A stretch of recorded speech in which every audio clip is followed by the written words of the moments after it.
ഒരാൾ ജനിക്കുമ്പോൾ അതത് ഗ്രഹങ്ങളുടെ പൊസിഷനാണ് ഈ ഗ്രഹനില എന്ന് പറയുന്നത്. ഈ ഗ്രഹനില നമ്മൾ ജനിക്കുമ്പോൾ ഉണ്ടാകുന്ന ഗ്രഹനില പെർമനൻ്റ് അല്ല. ഭൂമിയുടേക്കാൾ വളരെ ചെറിയൊരു ചന്ദ്രൻ ഇത്രയും ആകർഷണവും അതിൻ്റെ രശ്മികൾക്ക് ഇത്രയും പ്രഭാവവും ഉണ്ടെങ്കിൽ 3 കോടി കിലോമീറ്റർ അപ്പുറം നിൽക്കുന്ന ചൊവ്വ ഭൂമിയുടെ അത്ര തന്നെ വലുപ്പമുള്ള ചൊവ്വയ്ക്കും കൂടെ പ്രഭാവം ഉണ്ടാവണ്ടേ? ഞാൻ എൻ്റെ സാധന കൃത്യമായിട്ട് കൊണ്ടുപോയിട്ടുണ്ട്. അനുഷ്ഠാനം, ജപവും സാധനയും കൃത്യമായി കൊണ്ടുപോയിട്ടുണ്ട്. അത് മുടങ്ങാതിരിക്കാൻ വേണ്ടുന്ന ഗുരുത്വം പോകാതെ നോക്കിയിട്ടുണ്ട്. 6 ദേവതകൾ പ്രധാനപ്പെട്ട അവരെല്ലാം തന്നെ നമ്മുടെ ആധാര ചക്രങ്ങളുമായിട്ട് ബന്ധപ്പെട്ടിട്ടാണ്. അപ്പം മൂലാധാര ചക്രത്തിൻ്റെ ദേവതയാണ് ഗണപതി. അതുകൊണ്ട് തന്നെ ആ ഗണപതിക്ക് നമ്മൾ കൊടുക്കുന്ന സാധനം കട്ടി കൂടിയതായിരിക്കണം. പൃഥ്വിതത്വം ആയതുകൊണ്ട് തന്നെ അപ്പം, ഒറ്റയപ്പം പോലെയുള്ള സാധനങ്ങളാണ് പ്രധാനം. ചേട്ടാ, ഈ ഗ്രഹനില അന്ധവിശ്വാസമാണ് എന്ന് പറയുന്ന ആളുകൾ പലപ്പോഴുമുണ്ട്, ഇന്നുമുണ്ട്. ഇപ്പോൾ എങ്ങനെയാണ് ദൂരെയുള്ള ചൊവ്വ ഒരാളുടെ ഗ്രഹത്തെ ബാധിക്കുന്നത്, അല്ലെങ്കിൽ ശനി എങ്ങനെയാണ് ബാധിക്കുന്നത് എന്ന് ചോദിക്കുന്ന ആളുകളുമുണ്ട്. പക്ഷെ അതിനപ്പുറത്തേക്ക് ഇപ്പോൾ ശാസ്ത്രജ്ഞരാണെങ്കിലും പറയുന്നത് ദൂരെയുള്ള ഗ്രഹങ്ങൾ നമ്മുടെ കാന്തിക വലയത്തിന് ചുറ്റും വരുമ്പോൾ ഭൂമിക്ക് അതിൻ്റേതായിട്ടുള്ള മാറ്റങ്ങൾ ഉണ്ടാകാറുണ്ട്, അതേപോലെ മനുഷ്യനും ഉണ്ടാകാറുണ്ട് എന്ന് പറയുന്നുണ്ട്. അപ്പോൾ ഇതിൻ്റെ ഒരു യാഥാർത്ഥ്യം എന്താണ്? ഈ ഗ്രഹനില എങ്ങനെയാണ് ഒരാളുടെ ജീവിതത്തെ മാറ്റിമറിക്കുന്നത്? ഒരാൾ ഭൂമിയിൽ ജനിക്കുമ്പോൾ ഈ സൂര്യൻ നിൽക്കുന്ന പൊസിഷൻ അതത് മാസമാണ്. അപ്പം ഉദാഹരണം പറഞ്ഞാൽ ഇപ്പോൾ കുംഭമാസത്തിലാണ് ജനിക്കുന്നതെങ്കിൽ സൂര്യൻ കുംഭത്തിലാണ്. എല്ലാ 30 ദിവസം കൂടുമ്പോഴും സൂര്യൻ മാറും. അതുപോലെ എല്ലാ ഗ്രഹങ്ങൾക്കും മാറ്റമുണ്ട്. ഇപ്പം വ്യാഴമാണെങ്കിൽ ഒരു വർഷം വരെ ഒരു രാശിയിലായിരിക്കും നിൽക്കുക. ഒരു രാശി മീൻസ് ഒരു മാസത്തിലായിരിക്കും നിൽക്കുക. പിന്നെ ഇടയ്ക്ക് വക്രം എന്ന് പറഞ്ഞ് പുറകോട്ടൊക്കെ പോകുന്നുണ്ടെങ്കിലും ഒരു വർഷം വരെ ഒരിടത്ത് തന്നെ ആയിരിക്കും. 2.5 വർഷമായിരിക്കും ശനി. അങ്ങനെ ഓരോ ഗ്രഹങ്ങൾക്കും ഒരു ഭ്രമണകാലവും ഒരു പരിക്രമണകാലവും ഉണ്ട്. ഇതൊക്കെ പറയാണ്ട് തന്നെ അറിയാവുന്ന കാര്യങ്ങളാണ്. അത് വെച്ച് ഒരാൾ ജനിക്കുമ്പോൾ അതത് ഗ്രഹങ്ങളുടെ പൊസിഷനാണ് ഈ ഗ്രഹനില എന്ന് പറയുന്നത്. ഈ ഗ്രഹനില നമ്മൾ ജനിക്കുമ്പോൾ ഉണ്ടാകുന്ന ഗ്രഹനില പെർമനൻ്റ് അല്ല. അതാദ്യം മനസ്സിലാക്കണം. ഒരാളുടെ അനുഷ്ഠാനം കൊണ്ട്, സാധന കൊണ്ടും ഗ്രഹനില കവച്ച് വെച്ച് പോകും. ഗ്രഹനില മാറ്റാം. ജനിച്ച സമയത്ത് അതാണ് അവസ്ഥ. ഈ ഗ്രഹങ്ങൾ ഇതിൻ്റെ സ്വാധീന ശക്തി എന്ന് പറഞ്ഞാൽ ഓരോ ഗ്രഹങ്ങളും സ്വാധീനിക്കുന്ന ഓരോ ഭാഗങ്ങൾ ദേഹത്തുണ്ട്. ഇപ്പം സൂര്യമണ്ഡലം എന്ന് പറഞ്ഞാൽ തന്നെ ശരീരത്തിൻ്റെ ഒരു ഭാഗമുണ്ട്. ആധാരചക്രങ്ങളിലെ മണിപ്പൂരകം എന്ന് പറയുന്ന ചക്രം പൂർണ്ണമായിട്ടും സൂര്യൻ്റെ നിയന്ത്രണത്തിലുള്ളതാണ്. ചന്ദ്രനാണെങ്കിൽ സ്വാധിഷ്ഠാന ചക്രത്തിൻ്റെ ജലതത്വമുള്ള എല്ലാത്തിനെയും ചന്ദ്രനാണ് നിയന്ത്രിക്കുന്നത്. സ്വാധിഷ്ഠാനം ചന്ദ്രൻ്റെ നിയന്ത്രണത്തിലുള്ള ചക്രമാണ്, ആധാരചക്രമാണ്. ഇപ്പം ഭൂമിയിൽ വേലിയിറക്കം ഉണ്ടാകുന്നത് എങ്ങനെയാണ്? ചന്ദ്രൻ്റെ ആകർഷണം കൊണ്ടാണ്. ചന്ദ്രൻ്റെ ആകർഷണം അങ്ങനെ ഉണ്ടാകുമ്പോൾ ശരീരത്തിൽ 90% വെള്ളമായ ശരീരം ഇതിന് ആകർഷണത്തിന് വിധേയമാകുമോ ഇല്ലയോ? ആവും. ഈ വൃക്ഷങ്ങൾ മുറിക്കുമ്പോൾ ഈ മുറിച്ചു മാറ്റുന്ന സമയത്ത് വാവിനോടടുത്ത്, അതായത് അമാവാസിയുടെ അടുത്ത് വേണം, അടുത്തുള്ള സമയം ത്രയോദശിയിലോ ചതുർദശിയിലോ ആണ് വൃക്ഷങ്ങൾ മുറിക്കാൻ നല്ലത്. കാരണം അതിൽ ജലാംശം കുറവായിരിക്കും. അങ്ങനെ മുറിക്കുന്ന വൃക്ഷങ്ങൾ കൊണ്ടുണ്ടാക്കുന്ന സാധനങ്ങൾ, ഫർണിച്ചറുകൾ, വീടുകൾ ഒക്കെ തന്നെയും അധികകാലം ലാസ്റ്റ് ചെയ്യും. എന്നാൽ പൗർണമിയോടടുപ്പിച്ച് മുറിക്കുന്ന ഏറ്റവും നല്ല മരങ്ങളാണെങ്കിൽ പോലും അത് കേടാവും. ഇതൊക്കെ പഴയ അറിവുകളാണ്. സാധാരണ നമ്മുടെ നാട്ടിലൊക്കെ സാധാരണ പണിക്കാർക്ക്, തടിപ്പണിക്കാർക്ക് അറിയാവുന്ന കാര്യങ്ങളതൊക്കെ. എങ്ങനെയാണ്?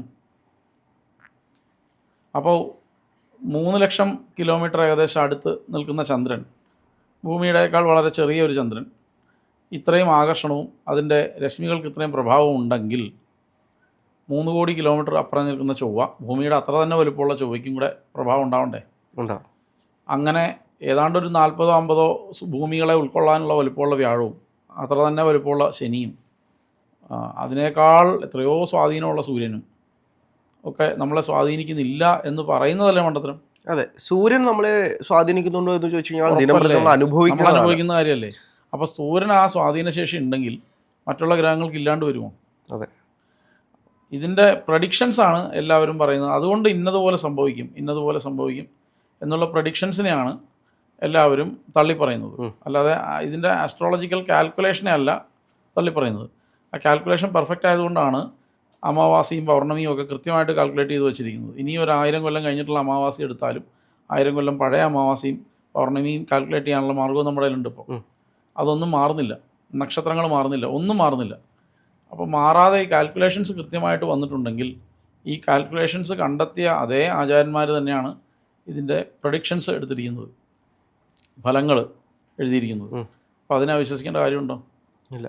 പിന്നെ എഴുതപ്പെട്ട കാലഘട്ടത്തിലെ അന്തരീക്ഷത്തിൻ്റെ അവസ്ഥയല്ല ഇപ്പോൾ. അന്തരീക്ഷം മാറി, ഗ്രഹങ്ങളുടെ പൊസിഷനുകൾക്ക് ചെറിയ ചെറിയ ഷിഫ്റ്റിംഗ് ഒക്കെ ഉണ്ടായിട്ടുണ്ട്.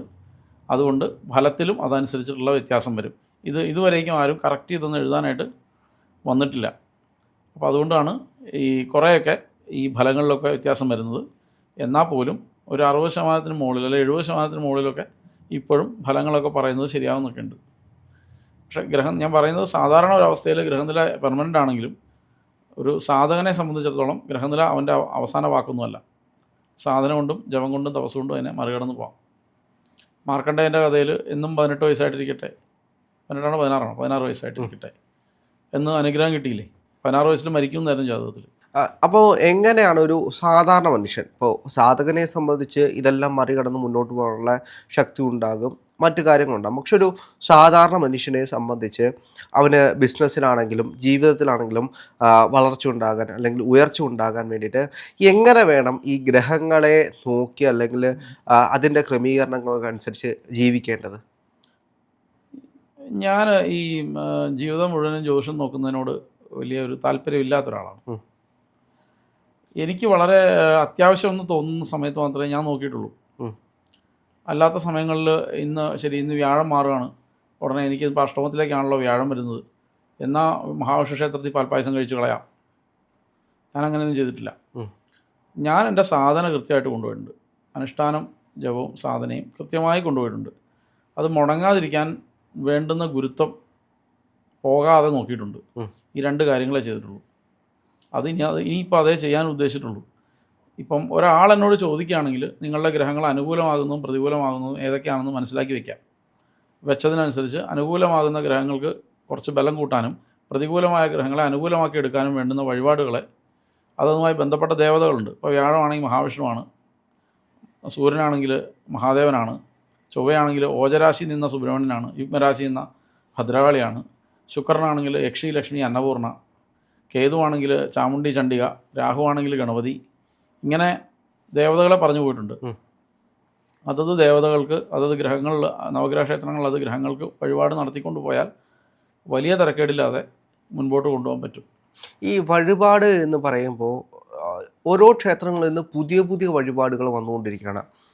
എനിക്കൊന്ന് ഒന്നൊരു ബിസിനസ് രീതിയിൽ പല ക്ഷേത്രങ്ങളും അങ്ങോട്ടും ഇങ്ങോട്ടും തമ്മിൽ മത്സരങ്ങളുണ്ട്. അപ്പോൾ അങ്ങനെ പോകുന്ന സാഹചര്യത്തിൽ ഇതിന് കൃത്യമായിട്ട് ഏതെങ്കിലും ഒരു വഴിപാട് എന്ന് പറയാൻ വേണ്ടിയിട്ട് ഏതെങ്കിലും പുസ്തകങ്ങളിൽ ഉണ്ടായിട്ടുണ്ടോ? അതോ ഏതെങ്കിലും ഒരു തിരുമേനി അയാളുടെ ഇഷ്ടപ്രകാരം പുതിയൊരു പൂജാവിധി ഉണ്ടാക്കി അല്ലെങ്കിൽ പുതിയൊരു പേരിട്ടുകൊണ്ട് ഒരു കർമ്മം കൊണ്ടുപോവുകയാണോ ചെയ്യുന്നത്? അങ്ങനെയല്ല. അത് ആധാരചക്രം ഈ ദേവതകളെല്ലാം തന്നെയും ഇപ്പം നമ്മളീ പറയുന്ന 6 ദേവതകൾ പ്രധാനപ്പെട്ട അവരെല്ലാം തന്നെ നമ്മുടെ ആധാരചക്രങ്ങളുമായിട്ട് ബന്ധപ്പെട്ടിട്ടാണ്. അപ്പം മൂലാധാര ചക്രത്തിൻ്റെ ദേവതയാണ് ഗണപതി. അതുകൊണ്ട് തന്നെ ആ ഗണപതിക്ക് നമ്മൾ കൊടുക്കുന്ന സാധനം കട്ടി കൂടിയതായിരിക്കണം. പൃഥ്വിതത്വം ആയതുകൊണ്ട് തന്നെ അപ്പം, ഒറ്റയപ്പം പോലെയുള്ള സാധനങ്ങളാണ് പ്രധാനം. മുഴുക്കാപ്പ്, അതായത് ചന്ദനം കൊണ്ട് മുഴുക്കാപ്പ് ചേർത്തുക, ഇതുമൊക്കെ പ്രധാനമാണ്. പിന്നെ സ്വാധിഷ്ഠാന ചക്രം ശിവനുമായി ബന്ധപ്പെട്ട സ്വാധിഷ്ഠാനം ആയതുകൊണ്ട് തന്നെ ജലതത്വമാണ്. അതുകൊണ്ട് തന്നെ ജലധാര പ്രധാനപ്പെട്ട വഴിപാടാണ്. കൂളമാല അതൊക്കെ ചാർത്താം. അതുപോലെ തന്നെ നെയ്പ്പായസം വഴിപാട് നടത്താം. ഇതൊക്കെ ശിവന് പ്രധാനപ്പെട്ടതാണ്. മണിപ്പൂര ചക്രം വിഷ്ണു ആയതുകൊണ്ട് തന്നെ നെയ്വിളക്ക്, ഈ സൂര്യൻ്റെ തത്വമാണ്. അപ്പം നെയ്വിളക്ക് വഴിപാട് നല്ലതാണ്. അതുപോലെ തന്നെ മഞ്ഞ നിറമായതുകൊണ്ട് തന്നെ മഞ്ഞപ്പട്ട് സമർപ്പിക്കുക, പാൽപ്പായസം വഴിപാട് നടത്തുക. ഇങ്ങനെ ഒരുപാട് കാര്യങ്ങൾ വിഷ്ണുവുമായി ബന്ധപ്പെട്ട വഴിപാടുകളുണ്ട്. ഇനി അനാഹതം എടുത്തു കഴിഞ്ഞാൽ അവിടെ ശങ്കരനാരായണനാണ്. അവതാര വിഷ്ണു എടുക്കാം, ശങ്കരനാരായണൻ എടുക്കാം. അവിടെ തന്നെ അത് വായുതത്വമാണ്. വായുതത്വം ആയതുകൊണ്ട് തന്നെ സുഗന്ധമുള്ള ധൂപങ്ങൾ സമർപ്പിക്കാം. അന്തരീക്ഷത്തിൽ മണം വരുന്ന വിധത്തിലുള്ള കാര്യങ്ങൾ ചെയ്യാം. അപ്പം ഈ പറഞ്ഞതുപോലെ അഷ്ടഗന്ധം, ദശാംഗം മുതലായുള്ള സാധനങ്ങൾ അകത്തേക്ക് പൂജയ്ക്ക് ഉപയോഗിക്കാൻ വേണ്ടിയിട്ട് സമർപ്പിക്കാം. ഇതൊക്കെ അധികാരം ചെയ്യാത്ത കാര്യങ്ങളാണ്. ഇങ്ങനെയുള്ള കാര്യങ്ങൾ അനാഹചക്രമായിട്ട് ബന്ധപ്പെട്ട് ചെയ്യണം. വിശുദ്ധി ചക്രം എന്ന് പറയുന്നത് സുബ്രഹ്മണ്യൻ്റെയാണ്, ആകാശതത്വമാണ്. അതുകൊണ്ട് തന്നെ പുഷ്പമാണ് വിശേഷം. പുഷ്പാഭിഷേകം ചെയ്യാം, പുഷ്പങ്ങൾ സമർപ്പിക്കാം. വിശുദ്ധി ചക്രമായിട്ട് ബന്ധപ്പെട്ട് നിൽക്കുന്ന മറ്റു വഴിപാടുകളുണ്ട്. ഇപ്പോൾ പഞ്ചാമൃത നിവേദ്യം പോലെയുള്ള അത്തരം വഴിപാടുകളൊക്കെ നടത്താം. ആജ്ഞാചക്രത്തിൽ ശാസ്താവാണ്, നെയ്വിളക്ക് വിശേഷമാണ്, കാരണം അറിവിൻ്റെ ദേവതയും കൂടിയാണ്. അപ്പം നെയ്വിളക്ക് ഏറ്റവും വിശേഷം. പിന്നെ ശനിയാണ്, ശനിയുമായി ബന്ധപ്പെട്ട എള്ള് പായസം, എള്ള് കിഴി സമർപ്പണം മുതലായ കാര്യങ്ങൾ ശാസ്താവിന് നടത്താം. ഇങ്ങനെയാണ് വഴിപാടുകൾ എഴുതി പോകുന്നത്. പിന്നെ പ്രത്യേക കാര്യങ്ങൾക്ക് കോമ്പിനേഷനായിട്ട് വഴിപാടുകൾ എഴുതാറുണ്ട്. അല്ലാതെ പുതിയതായിട്ട് എഴുതുന്നത് അത്ര ഒരു ശുഭകരമായൊരു പരിപാടിയല്ല. പല ക്ഷേത്രങ്ങളിലും വരാറുണ്ട്, എൻ്റെ അടുത്തും വന്നിട്ടുണ്ട്. പുതിയ എന്തെങ്കിലുമൊക്കെ വഴിപാട് എഴുതി കൊണ്ടുവരും. ഇപ്പം ഉദാഹരണം പറഞ്ഞാൽ ശിവന് അശ്വാരൂഢ മന്ത്രാർച്ചന. അശ്വാരൂഢ മന്ത്രാർച്ചന ഭഗവതിക്കേ പറ്റുള്ളൂ, ശിവന് പറ്റില്ല. അപ്പോൾ ശിവൻ്റെ കൂടെ ഭഗവതി ഇല്ലെന്നാണ് ചോദിക്കുന്നത് ആൾക്കാർ. ശിവൻ്റെ കൂടെ 33 കോടി ഭൂതാഗണങ്ങൾ, എല്ലാ ദേവതകളും ഭൂതാഗണങ്ങളും സകല രക്ഷോഗണങ്ങളും ദേവതാഗണങ്ങളും അപ്സരവർഗവും എല്ലാം ഉണ്ട്. അപ്പോൾ അവർക്കുള്ളതെല്ലാം അവിടെ കഴിച്ചാൽ മതിയോ? അങ്ങനെയല്ല നമ്മളതിനെ കാണേണ്ടത്. നമ്മളതിനെ മനസ്സിലാക്കണം. ഓരോ ദേവതയും ഓരോ ഡേറ്റ് ആകുമ്പോൾ, അതായത് മൂർത്തികളാകുമ്പോൾ അതത് മൂർത്തികളുടേതായിട്ടുള്ള സ്പെസിഫിക്കേഷൻസ് മാത്രമേ അവിടെ നിവൃത്തിയുള്ളൂ. അല്ല, ഇത് ഞാൻ ചോദിച്ചതിൻ്റെ പ്രധാനപ്പെട്ട കാരണം ഇന്ന് പല കമ്മിറ്റിക്കാരും നിർബന്ധിച്ച് പൂജാരിമാരെ കൊണ്ട് അവിടെ ഇന്ന് പൂജ നടക്കുന്നുണ്ടല്ലോ, അപ്പോൾ ഇവിടെ എന്തുകൊണ്ട് നടത്തിക്കൂടാ എന്നുള്ള രീതിയിൽ പലപ്പോഴും അങ്ങനെ ചോദിച്ച് ചെയ്യിപ്പിച്ച് നിർബന്ധിച്ച് പല പൂജകളും കേട്ടിട്ടില്ലാത്ത രീതിയിലുള്ള, ചിലപ്പോൾ ഒരു വിളക്കെത്തിക്കുന്നതായിരിക്കും, അതിന് പുതിയ പേരിട്ടുകൊണ്ട് വരുന്ന പല പൂജാവിധികളും കാണുന്നുണ്ട്. അപ്പോൾ ഇതെല്ലാം താന്ത്രിക വിധി പ്രകാരം ശരിയാണോ എന്നൊരു ചോദ്യമില്ലേ? അത് ദേവതയ്ക്കൊരു അനിഷ്ടം ഉണ്ടാകാനുള്ള സാധ്യതകൾ ഉണ്ടാകുമോ? പുതിയ അല്ല, ഉണ്ടാവുമല്ലോ. ക്ഷേത്രത്തിന് അതിൻ്റെ നിയമം അനുസരിച്ചിട്ടുള്ള അല്ലാത്ത എന്ത് കാര്യം വന്നാലും അത് കുറ്റമായിട്ട് തന്നെ പരിഗണിക്കും. അവിടെ കുഴപ്പമുണ്ടാവും, ചൈതന്യലോപം ഉണ്ടാവും. നാളെ ഇതിന് പ്രായശ്ചിത്തം, ഇപ്പോൾ 1 ലക്ഷം രൂപ ഉണ്ടാക്കിയാൽ അതിന് 10 ലക്ഷം കൊണ്ട് പിന്നെ പ്രായശ്ചിത്തം ചെയ്യേണ്ട ഗതികേട് വരും. സംശയമില്ലാത്ത കാര്യം.